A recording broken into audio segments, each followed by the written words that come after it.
So so you will undoubtedly have several broad objectives that guide your work. For our comms strategy, we want to focus on those priorities that we can really impact via our communication. Let's have a look at an example, because I think this is often easier to work through with an example.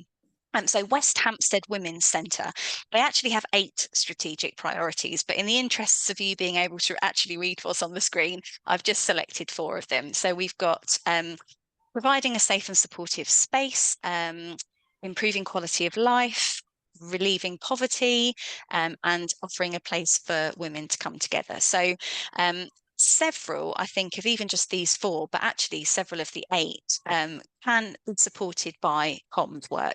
And I've marked them in bold so you can see them more clearly.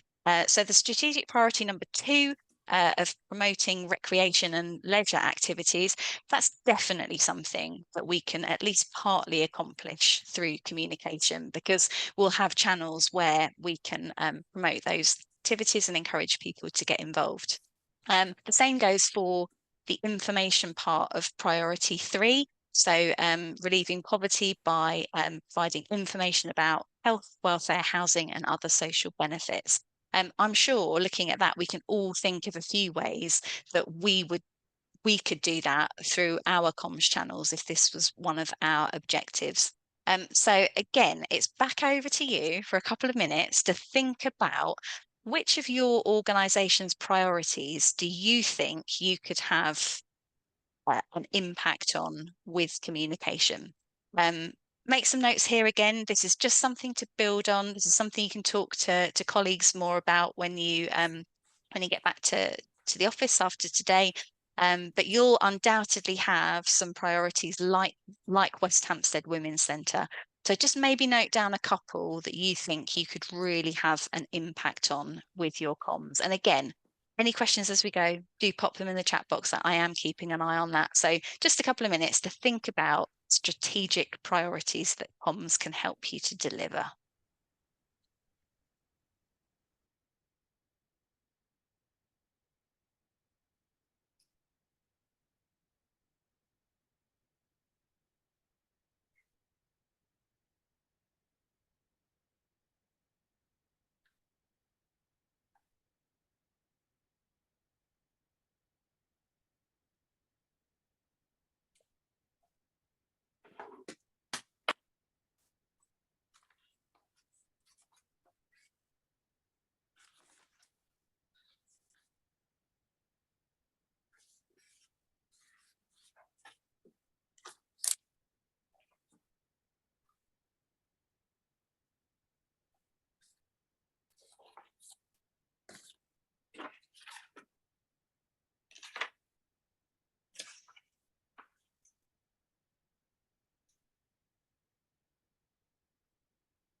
Okay, so there's a couple of questions in the chat, Gemma. Should we take a few of them while people are pausing? Yeah, absolutely. Yeah, let's go for it. Okay. So we've got a question here. It's a question about slides and whether they'll be available after the session. And another question we have from Anita, and their question is, are there any templates for basic comms strategy that we can build on? As a volunteer-led charity with little resource, comms is not at the top of our list. Okie dokie. So yes, we'll make the slides available. That's no problem at all. And I would say, Anita, use the worksheet that we've provided today as the starting point for your comms strategy, because each of these 6 sections are, I would say, really core parts of your comms strategy. So having the discussions, obviously we're making a start today, but having those more deep discussions with colleagues, even, you say volunteer-led, anybody that's involved in delivering your work, get them around that table, and you can go through the answers to some of these questions and agree them between yourselves, and that will make this will essentially lead you to your comms strategy. I'm going to come back to your second point, though, about comms not being top of So the list towards the end, basically, I because I just tried think to that's look on the quite a website, but it common. was just a Oh, timetable, which I there's wasn't sure. somebody not on mute. Let's just see if we can, see if we can. Perfect. Sorry about that. I'm going to come back, Anita, to your question about time at the end, because this is a really common challenge for so many of us. Time to actually put this together, and comms not being a top priority for everybody. So I've made a note of that to come back at the end. Nudge me if we get it all waylaid, though. Thank you.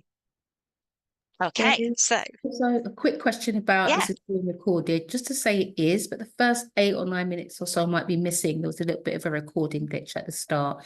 So there will be a recording available. perfect. Thanks, Samantha. Okay, so we have had a little look there at priorities.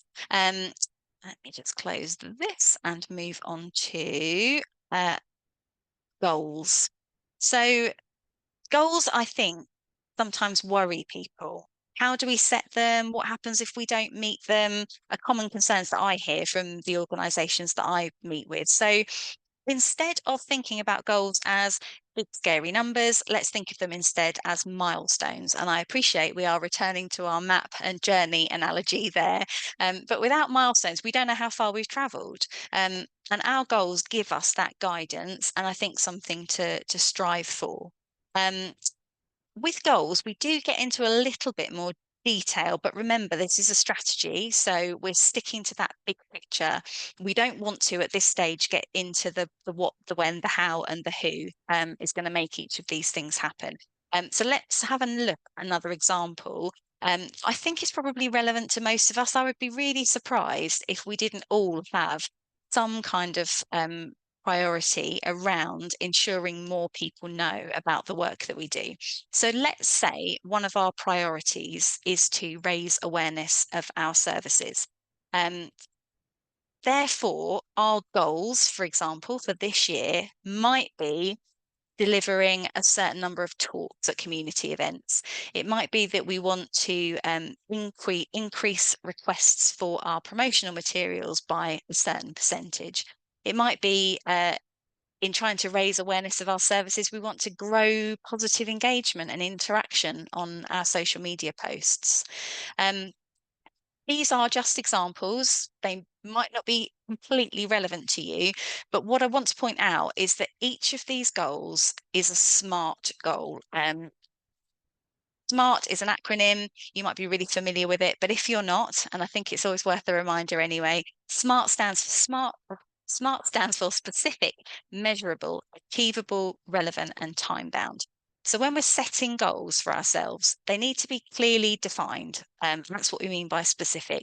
And we want each goal to be focused on one single objective.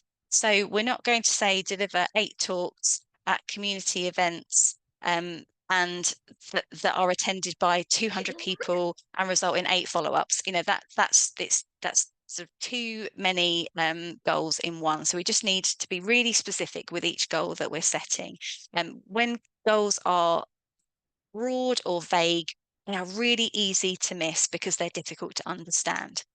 Measurable. I'm going to come back to measurement in more detail later because I think this is really fundamental to any strategy. But we should be measuring what we're doing to allow for comparison over time, particularly when we are small teams or maybe we're working alone. Perhaps we are, like Anita has said, a volunteer-led organisation. We need to know that we're spending our time really wisely. So I'm going to take a deeper dive into measurement in a while. Achievable. We have got to be realistic with what we can do with our time and our budgets and the resources that we've got at hand. So we do need to be realistic and set ourselves achievable goals. Though that might mean looking at what we've done to date, our previous performance, or it might be that actually in year 1, we benchmark the work that we're doing. And I'll come back to that as well in a second. R for relevant.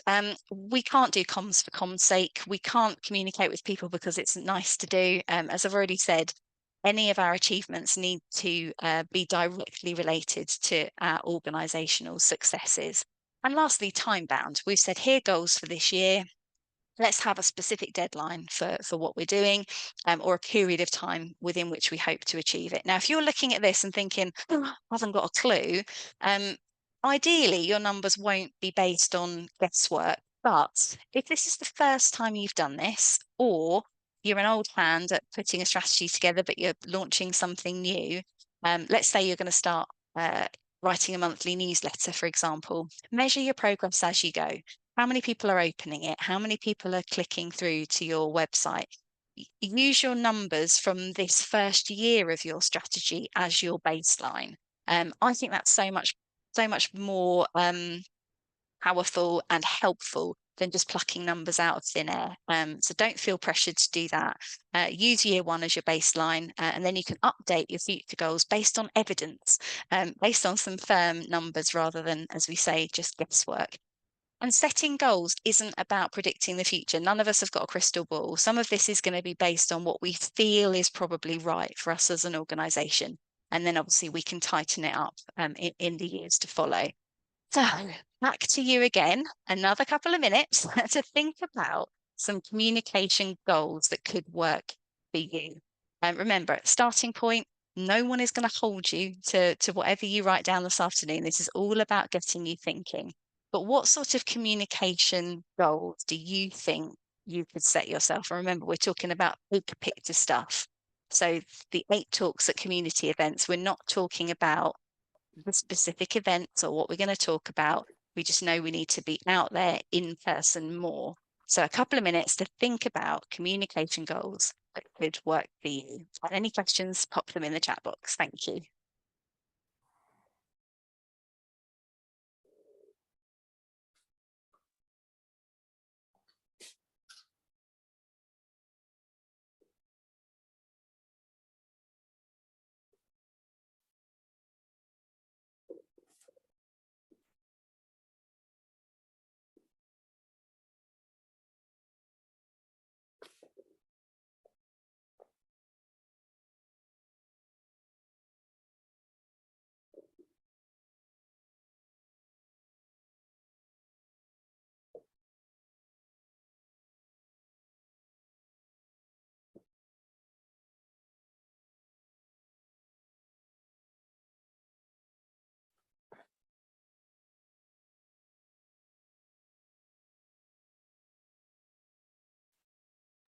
That question for you, Gemma, just popped up. It's another question from Anita, and it is, as a newbie, how do I evaluate engagement? Any tools available?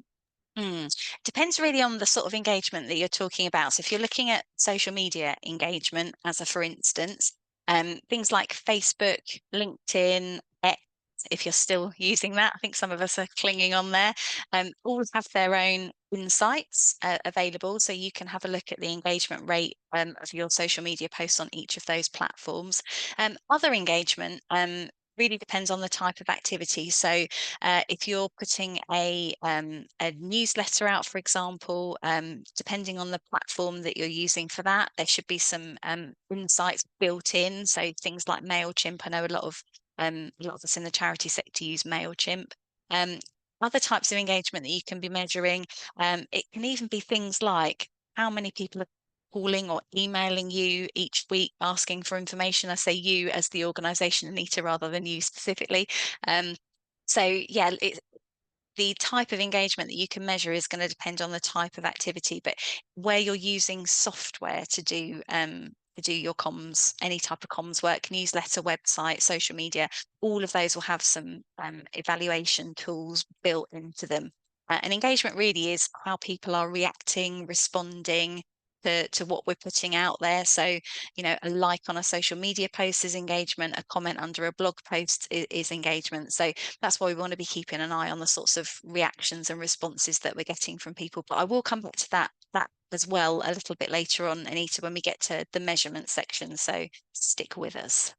Thank you.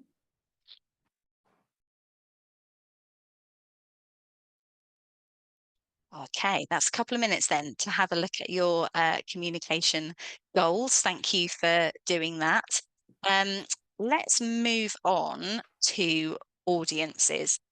For me, this is always the really interesting bit of a communication strategy. And I'm going to be a baddie and tell you that you can't have the public as an audience. That's too broad. We need to be getting into the specifics of the audiences that we need to be engaging with. So again, let's have a look at an example to bring that to life. Girls Out Loud is a mentoring and sort of guidance providing organization. They help girls to make life changes or break out of perhaps a cycle of damaging behavior. I pulled this from their website, just for a bit of inspiration, really, to get you thinking about your own situations with your organisation. So, if you're moved by our work and would like to support us making the world a better place for the next generation, why not join our team of volunteers and/or become a big sister? As a social enterprise delivering programs to young girls between the ages of 12 and 16, we must raise every penny of our delivery costs, overheads and development before we can help anyone. We do this in a variety of ways, including grant applications, corporate and business engagement activities, brand partnerships, legacies and personal donations. Now, the giveaway is the bits that I've in bold. So if we're looking at the sorts of audiences, and it's a bit of guesswork here from that Girls Out Loud are going to be prioritising. First and foremost, they're delivering programs to young girls between the ages of 12 and 16. So that's their first key audience, the service users. And if we think about that audience, because of their age range, the chances are they're going to have parents or carers, and they're also likely to have teachers as well. So there's another couple of audiences that if we were Girls Out Loud, we would need to factor into our comm strategy. Parents and carers, I would say, are a sort of secondary audience. They themselves are going to benefit if their children are feeling happier and are engaging perhaps in a program like this. But like teachers, parents and carers maybe can also signpost for us. So they'll be friends with other parents. They'll maybe be in some kind of parents type groups online. Essentially, they, through their network, can help us to reach more of those young girls between the ages of 12 and 16. So there's a few audiences right there that if we were Girls Out Loud, we would prioritise.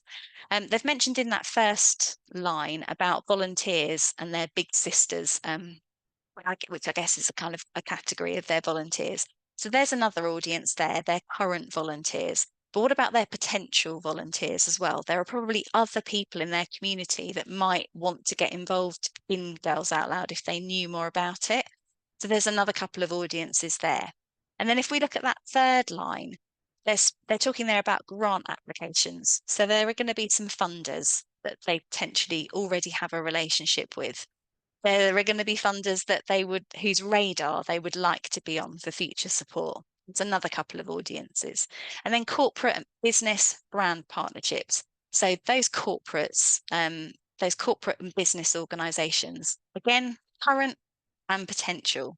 So I think I've counted up there 1, 2, 3, 4, 5, 6, 7, 8, 9, 10 audiences just from that one extract from their website. So working on the same basis, thinking about what you do, who you help, what are some of the audiences you need to reach in order to achieve your priorities and hit your goals. If you're using the worksheet, don't be tempted to look at the second column yet. Let's just focus on audiences for now. So if you can write down even 2 or 3 audiences that would be a priority for you right now, that would be a really great start. So again, just a couple of minutes to do that.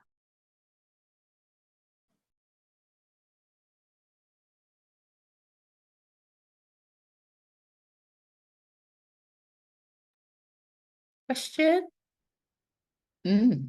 Okay, they're coming in. So this question is from Helen, and her question, she says, we're about to go heads down on a new project, funding applications, website refresh, etc. What advice do you have about comms to fill the gap to keep audiences engaged? So I'm assuming then, Helen, and you can come off mute if that's easier. That are you talking about if you're doing that work? Is your website, for example, going to be down during that period, or No, it's not going to be down. okay. But yeah, it's just, it's like kind of in a phase of looking forward, looking for new funding, that kind of thing. And so then, like, I'm sort of slightly anxious that we really consider like the comms doing some work for us while we're actually, kind of planning the next stage. Yeah, sure. So I think um any any big piece of work like that where something is going to sort of significantly change, I think there's probably a few things that I can say, and these are coming to me in no particular order, so bear with me.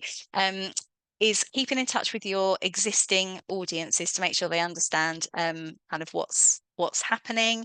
That planning ahead, get comms involved from the outset. I can't tell you, Helen, the number of times I've been on projects like this where the organisation has kind of come to me sort of the day before the new website's launching saying, oh, actually, we need this, this, and this. I'm sure you're not going to be like that, but make sure you involve your comms people right from the start, because they will have a real insight into what some of your audiences will kind of want and need from you. And I think when you're looking at particularly your website projects, that's really key. And I would say the same actually with some funding applications. We think about fundraising as being really separate from comms, but I would argue that they're two sides of the same coin, because if a funder or a donor understands why you need the money, they're more likely to give. And then when you are sort of reporting on your good work, that kind of encourages that continued relationship and support from others. So I think involving comms early on and thinking about what are the stories we need to tell, what do we want people to think, feel, or do, whether that's a funder, someone visiting your website, or so on. I think comms can give you some real insights around that, and just think move projects more towards what does our audience need rather than what do we want to tell them, if that makes sense. It's really helpful. Thank you. No problem. Okay, I can see some heads bobbing back up, so I reckon we've got some good audiences listed. I just want to show you this because you're going to get the slides and obviously the recording. So if I can just briefly explain this, the one thing I find with strategy and audience mapping, which is essentially what we're doing here, is that we can end up with loads and loads and loads of audiences. And we haven't got loads and loads and loads of time to be engaging with them all. So a matrix like this can help you to prioritize which of those audiences you're going to spend most of your time on. So when I do this with my organisations, we draw this axis on a big sheet of paper. We write each of our audiences on a separate post-it note. Then we start plotting them out on this axis. So down the left-hand side, we've got influence, low to high.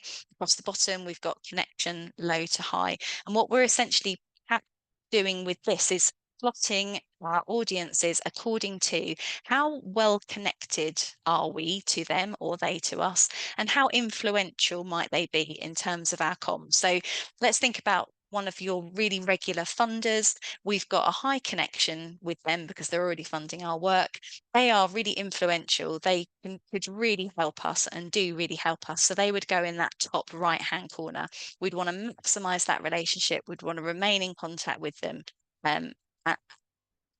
And separately to that, let's think of another audience that might work. Let's say another community group or charity in our area that does something similar to us, or maybe works with a similar audience to us in terms of service users. We might have a low connection to them at the moment, but their influence, the impact they could have is quite high. So they would be in that top left-hand corner. There may be we're going to have to put a bit of work into creating and building that relationship with them. In terms of kind of communicating, there's lots of stuff we could work on together. We share an audience, so that means that that work is potentially worth doing. In that bottom right hand corner, where we've got a high connection, but maybe those organisations are kind of low influence, low impact. We're just going to explore that a little bit further. We have got sort of sufficient staff and resources to do that, but it's the bottom one I want to draw your attention to: monitor, or in other words, park, for now. These are the individuals or the organisations that we really don't have a strong connection with at all, and actually we're not sure they're that influential or could have that much impact if we worked with them. We're going to park those for now. Their potential might increase over time, and we might think differently about them in a year or two, but for now it would just distract our focus from to prospects elsewhere in that chart. So it's kind of a whistle stop of audience mapping. But I think that could be helpful if in this segment sort of answering question 4, you end up with a huge long list of people and think, oh, we haven't got time to do all this. So I think this sort of process can be really helpful in working out who you're going to spend time engaging with. So thinking of the audiences that you have just written down, there is a really strong, naturally, correlation between those audiences and the communication channels that you do use or might use in the future.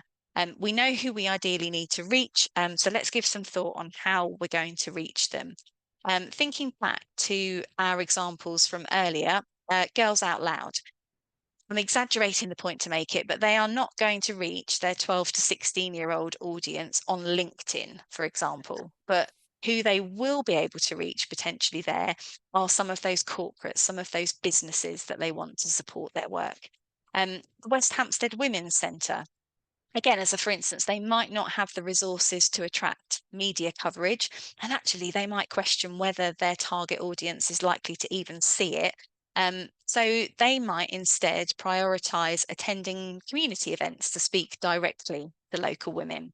So for each of the audiences you've written down, I'd like you now to make a note of at least one communication channel that you could use to reach them. I mean, there are some icons on the screen that might be relevant. You know, we've got Facebook, TikTok, YouTube. We've got one-to-one meetings. We've got webinars, newsletter, website. So think about the channels that you could use to potentially reach some of those audiences that you've written down. And again, we'll have just a to note some of those down.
Can see quite a few faces looking up at me. Don't worry if you're not quite there. What I would say again, when you're thinking about communication channels, is that when you're working through this exercise, list any and all that are relevant.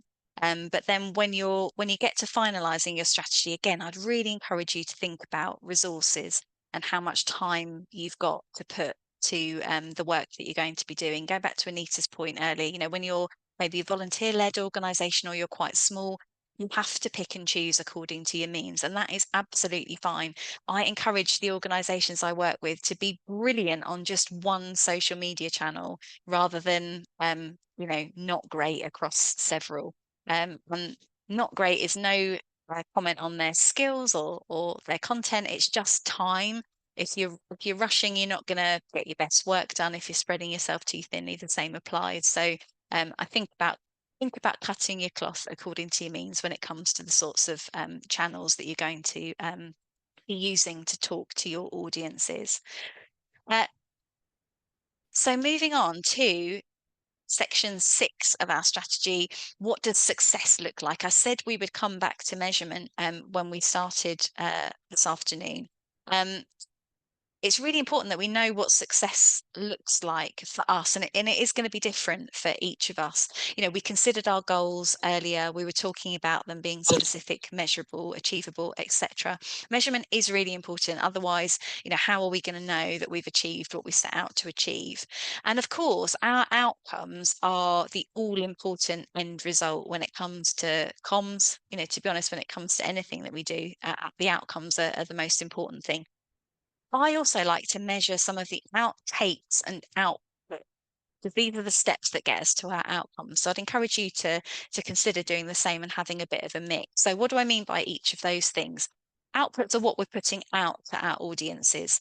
So it's definitely worth looking at how many social media posts you're putting out, per week or per month, how many blogs you're writing, how many newsletters you're issuing, how many events are you holding, what's attendance like, and so on.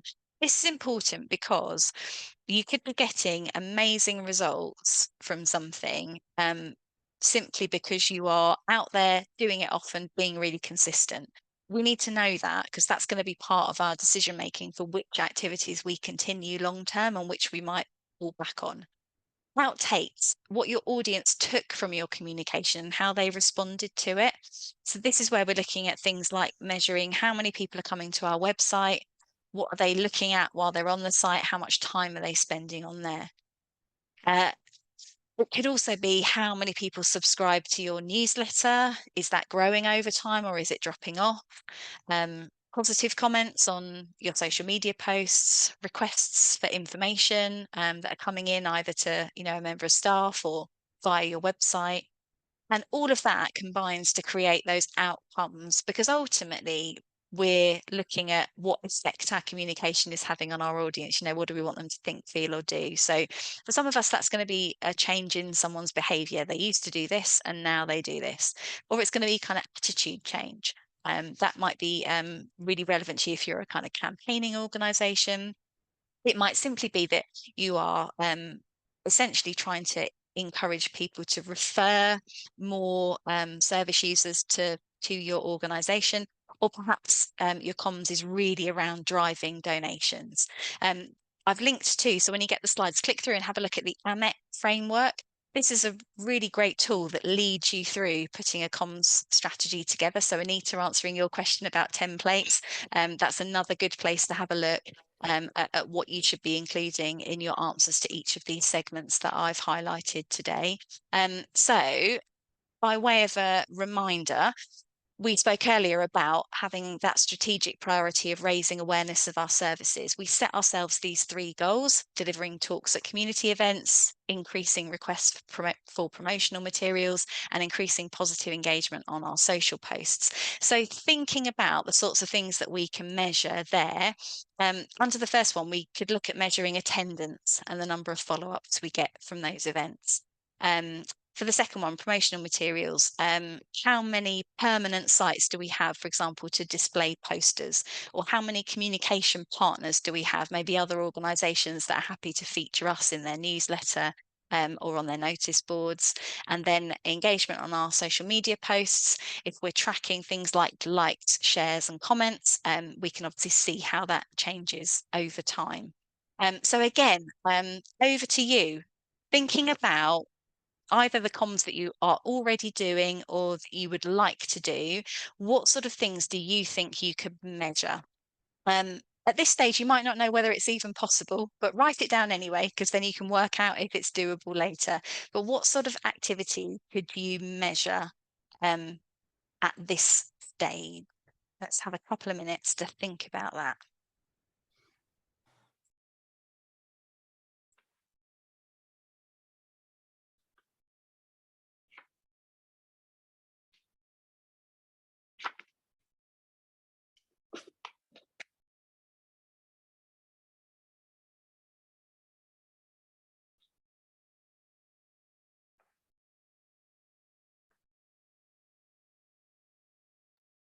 Okay, Gemma, there are a couple questions there, and in the interest of time, I'm going to put them to you now, if that's okay.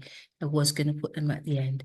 So Anita's made a comment about LinkedIn not, she said you made a comment about LinkedIn not being used. I get most of my interest there. Am I out of touch? No, you're not out of touch at all, Anita. So the example that I gave was Girls Out Loud. So I was kind of exaggerating the point to make it, but that is not a platform to reach 12 to 16-year-old girls. But that charity might use that to reach the business community who they look to for support for their work. So I can imagine that you probably do get, based on the sort of work that you do, LinkedIn could be a fantastic platform for you, because if you look at the sorts of age group of people that use that, it's mostly professional people. There are businesses represented on there. So if those are your audiences, keep going with LinkedIn. I think it's a fantastic platform. It's where I spend most of my time. So yeah, I think the point I was making was really just think about your audiences, think about where they hang out, and then that's where you really need to be spending some of your time. For you, she says. Another question from Caroline. Thanks so much, Gemma. Could you say something about Twitter fall off and possible alternatives? What are charities using instead?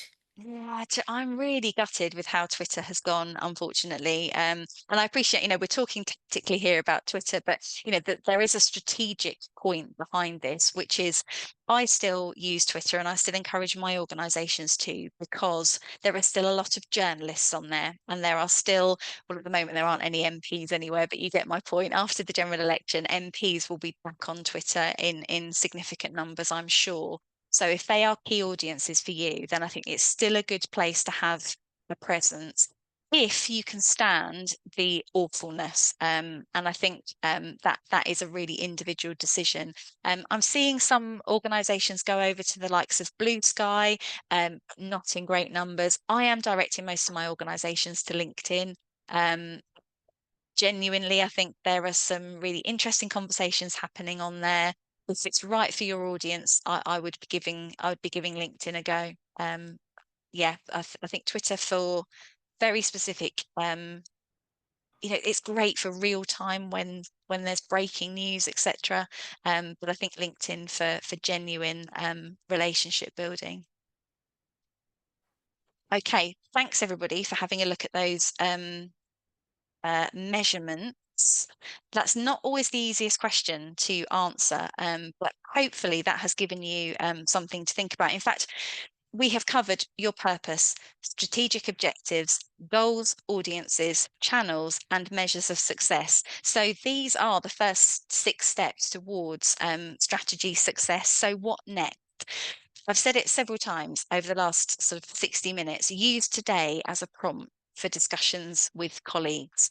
You'll have made a start answering each of those questions, build on those, and this is the basis then for your strategy. You can't write a common strategy by committee, so think carefully about who you're going to involve in the process. If you are an organisation that has got sort of frontline service delivery staff, think about how you can involve them. If you are a really big organisation, it might be that you survey staff as to what they think is sort of the good, bad and the ugly of comms, and get some of their input and feedback that you can factor into your discussions. Don't shy away from critical friends. We don't want to just surround ourselves with people who think like us and have maybe got that kind of comms outlook. I think that's a real benefit to looking across your organisation at maybe representatives from different departments that you can bring together. That is also really helpful when it comes to actually writing your strategy up, because if people have been involved in developing it, they're going to be invested in it being successful. So I think that's another key takeaway.